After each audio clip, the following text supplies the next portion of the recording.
आरोही ने बार बार आहान से एक ही सवाल किया, तुम कहाँ थे? क्या कर रहे थे? आहान हर बार टाल देता, पर इस बार उसने गहरी सांस लेते हुए कहा, पहले मुझसे वादा करो, गुस्सा नहीं करोगी। आरोही ने तुरंत जवाब दिया, पक्का वादा, बिल्कुल भी गुस्सा नहीं करूंगी। उसके चेहरे पर चिंता साफ झलक रही थी। वह पूरी सच्चाई सुनना चाहती थी।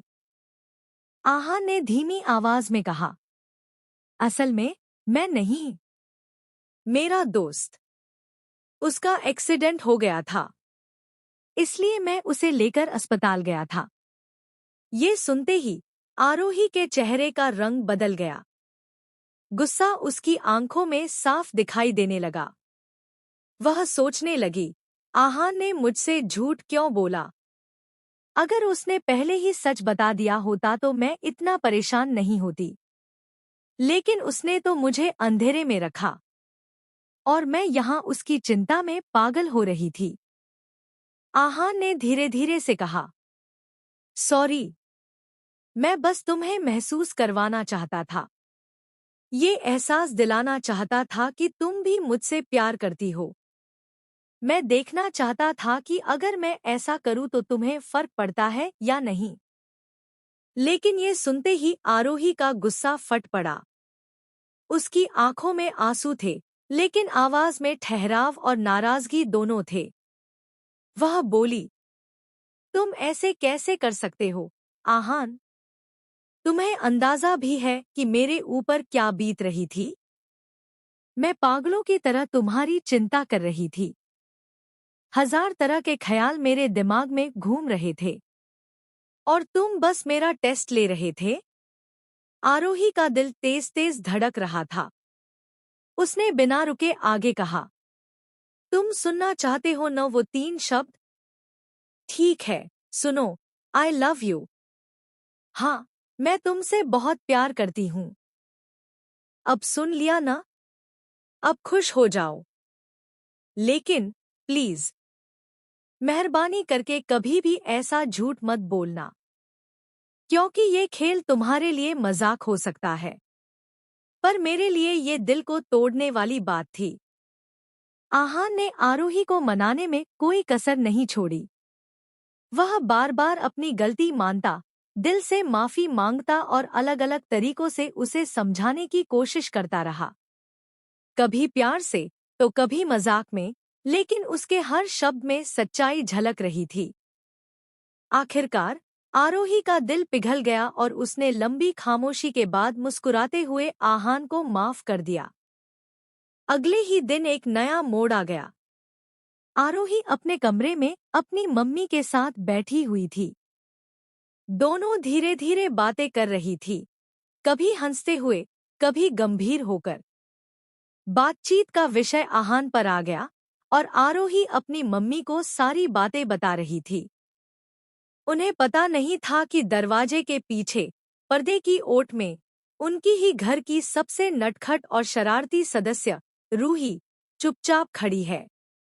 वह पूरी तन्मयता से उनकी बातें सुन रही थी, जैसे कोई जासूस किसी मिशन पर हो। उसके चेहरे पर शरारती मुस्कान फैलती जा रही थी और वह मन ही मन सोच रही थी, अरे वाह, तो ये है कहानी। इस तरह, बिना कुछ कहे, रूही को सब पता चल गया ना। आहान, आरोही और उनकी कहानी का एक अहम राज। रूही ने धीरे से पर्दे की ओट से झांक कर देखा। आरोही अपनी मम्मी को आहान के बारे में कितनी संजीदगी से बता रही थी। रूही का मन तो कर रहा था कि अभी कमरे में घुसकर छेड़ना शुरू कर दे, लेकिन उसने अपने चेहरे पर चुप्पी का ताला लगा लिया। वह सोच रही थी, नहीं, नहीं, ये मौका हाथ से नहीं जाने दूंगी। पहले सब बातें सुन लूं, फिर मजा आएगा। आरोही अपनी मम्मी से कह रही थी, मम्मी, आहान अच्छा लड़का है, बस कभी कभी जिद्दी हो जाता है, लेकिन दिल का साफ है। कल उसने कितनी बार माफी मांगी, तब जाकर मैंने उसे माफ किया। मम्मी भी मुस्कुराकर बोली, बेटा, अगर तुम्हारी खुशी उसी में है तो हमें कोई आपत्ति नहीं, बस सोच समझकर कदम उठाना। ये सुनते ही रूही की आंखों में शरारत और बढ़ गई। उसने मन ही मन तय कर लिया, आज तो दीदी से मजाक करके उनका चेहरा देखूंगी और आहान का नाम लेते ही दीदी लाल हो जाएंगी।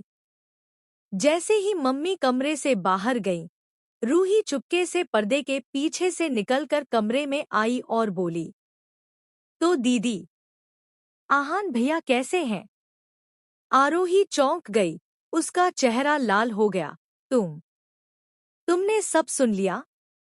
रूही हंसते हुए बोली, सुन लिया दीदी, पूरा सीरियल देख लिया। अब आरोही समझ चुकी थी कि रूही के हाथ में उसकी पूरी कहानी का रिमोट कंट्रोल आ चुका है। रूही की आंखों में शरारत और भी बढ़ गई। वह बिस्तर पर बैठते हुए बोली, दीदी, अच्छा चलो, अब तो मुझे आहान भैया की फोटो दिखाओ, मैं भी देखूं कि आखिर मेरे होने वाले जीजाजी कैसे दिखते हैं। आरोही ने तुरंत हाथ हिलाते हुए कहा, अरे पगली, फोटो तो मैंने खुद आज तक नहीं देखा, तुझे कैसे दिखा दूं? रूही के चेहरे का हावभाव पलभर में बदल गया। पहले तो वह हैरानी से चुप रह गई, फिर आंखें चौड़ी करते हुए बोली, क्या मतलब तुमने आज तक उनकी फोटो नहीं देखी? आरोही ने हंसते हुए धीरे से कहा, हाँ, बस उनकी बातें, उनका अंदाज, उनका ख्याल, यही सब देख कर हाँ कर दी। रूही ने नाटकीय अंदाज में माथे पर हाथ रख लिया और बोली, हे भगवान, दीदी, ये तो हद हो गई। लोग तो शादी से पहले लड़के का आधार कार्ड तक चेक कर लेते हैं और आप फोटो तक नहीं देखी। आरोही ने हल्की मुस्कान के साथ जवाब दिया, प्यार में तस्वीर नहीं, एहसास देखा जाता है रूही। रूही ने चुटकी लेते हुए कहा, दीदी, आपको तो सीरियल वाली नायिका बनना चाहिए, जो हीरो को बिना देखे ही प्यार कर लेती है। कहीं ऐसा न हो कि पहली बार मिलते ही आप हाय राम कहकर बेहोश हो जाओ।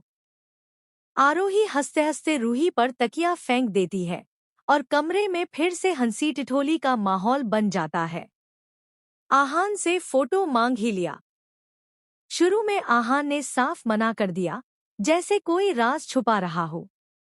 लेकिन कुछ देर की खींचातानी और बातों के बाद वह मान गया, पर चालाकी से उसने अपनी अकेली तस्वीर भेजने के बजाय एक ग्रुप फोटो भेज दी।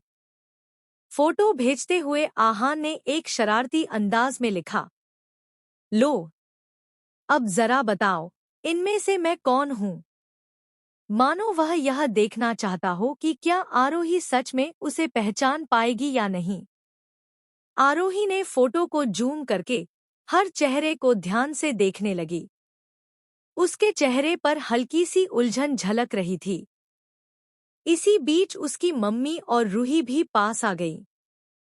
मम्मी ने फोटो में एक लड़के की ओर इशारा करके कहा, ये लगता है आहान होगा। वहीं रूही ने मम्मी से अलग एक और लड़के की तरफ इशारा करते हुए कहा, नहीं, यह है आहान। दोनों की बात सुनकर आरोही और भी कंफ्यूज हो गई। कुछ सेकंड की गहरी नजर डालने के बाद उसने आखिरकार एक लड़के पर उंगली रखी और मुस्कुराते हुए बोली, ये हो तुम, आहान।